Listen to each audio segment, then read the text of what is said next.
What do we need to make sure we hold on to? What are the things worth preserving? Call it the reimagining of the West End. We went with this team of architects and urban planners to look at Metropolitan Housing Authority properties that could be the centerpiece of change in this community for generations. Cincinnati, I've said many times, but it's one of the most interesting urban contexts in the country. This is phase one of the project. CMHA will use a nearly $500,000 federal grant and about $250,000 raised locally just to design a West End master plan to renovate or rebuild housing in this community.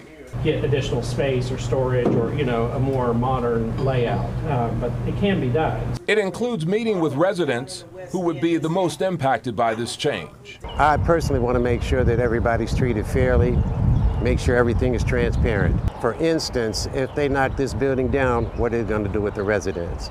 If they rebuild it, it's only supposed to be roughly 5 stories.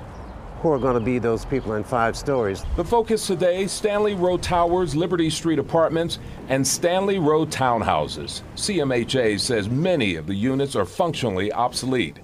With the new soccer stadium within walking distance, this is prime property. Residents wonder if they will become obsolete too. It's very understandable and typical to have questions up front about how does it impact my family, my household? Will I have to move? I don't have predetermined answers, but I have an idea of where we're trying to go, which is to build more and stronger choice in housing in the West End.